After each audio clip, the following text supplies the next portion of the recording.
పారని పథకం. ఒక చిన్న ఊళ్ళో వీరయ్య శెట్టి అనే చిల్లర వ్యాపారి ఒకడు ఉండేవాడు. అతని దుకాణంలో పనులు చూడటానికి గంగన్న అనే పనివాడు ఉండేవాడు. ఒకసారి శెట్టి గంగన్నకి 200 రూపాయలు ఇచ్చి పట్నంలో తన అలవాటుగా సరుకులు కొనే టోకు వర్తకుడు వద్దకు సరుకులు తెమ్మని పంపాడు. మిట్ట మధ్యాహ్నానికి గంగన్న పట్నం చేరాడు.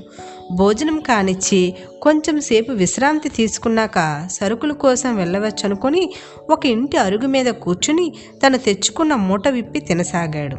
గంగన్న కూర్చున్నది ఒక జోద గృహం.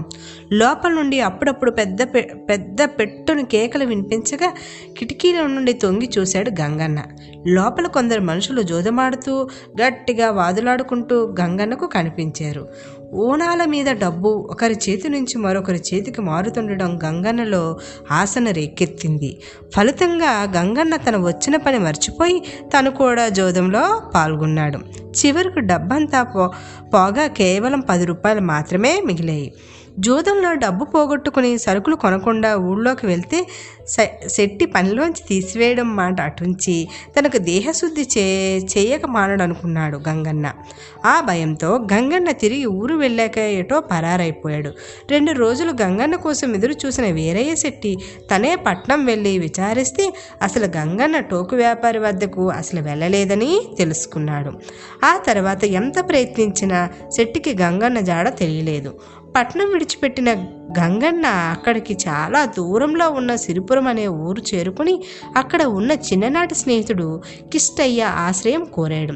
పట్నంలో జరిగిన విషయాలేవి గంగన్న మిత్రుడికి చెప్పలేదు.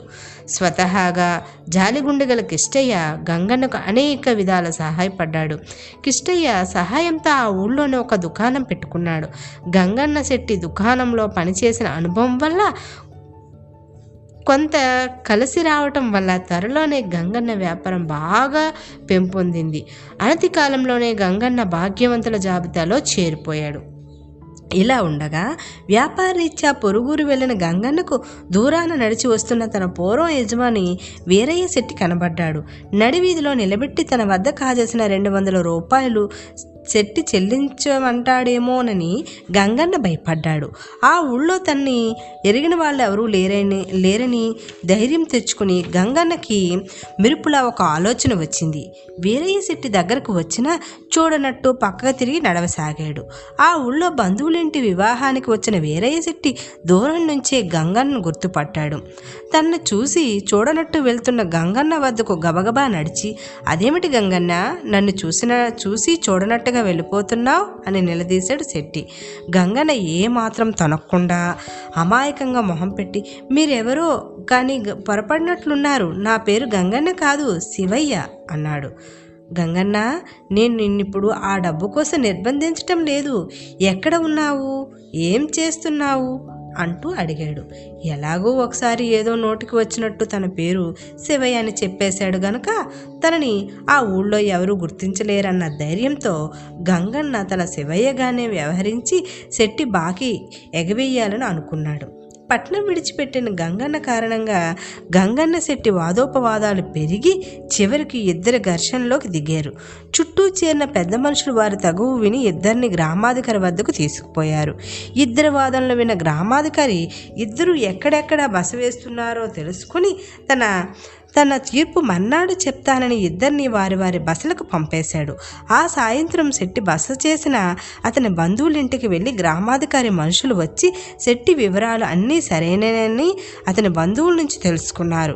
ఈ విషయం గ్రామాధికారికి తెలియజేశారు. గ్రామాధికారి అప్పుడు గంగన్న మీద అనుమానం వచ్చింది. వెంటనే గంగన్న బస వేసిన సత్రానికి తన మనుషులను పంపి అతన్ని తన వద్దకు రప్పించాడు. చూడు శివయ్య గారు, మీకు ఈ ఊళ్ళో తెలిసిన వాళ్ళు ఎవరూ లేరు. శివయ్య అనే గజ దొంగ ఖైదు నుంచి తప్పించుకొని ఈ ప్రాంతంలో తిరుగుతున్నట్లు ఇప్పుడే రాజధాని నుంచి వార్త అందింది. ఆ గజ దొంగ శివయ్య, మీరు ఒకటే అని అనుమానంతో మిమ్మల్ని ప్రస్తుతం నిర్బంధంలో ఉంచి న్యాయ విచారణకు రాజధానికి పంపబోతున్నాను అన్నాడు. గ్రామాధికారి గంగన్నతో అసలు గజదొంగ దొరకపోతే తననే గజదొంగగా భావించి తనకు కఠిన కారాగార శిక్ష విధిస్తారని తలచి వణికిపోతూ గ్రామాధికారి కాళ్ళ మీద పడి జరిగిందంతా వివరించాడు గంగన్న. వీరయ్య శెట్టికి ఇవ్వవలసిన డబ్బును వడ్డీతో సహా గంగన్న చేత ఇప్పించేశాడు గ్రామాధికారి. తాను చేసిన పథకం సత్ఫలితాన్ని ఇచ్చినందుకు గ్రామాధికారి ప్రజలు ఎంతో సంతోషించారు.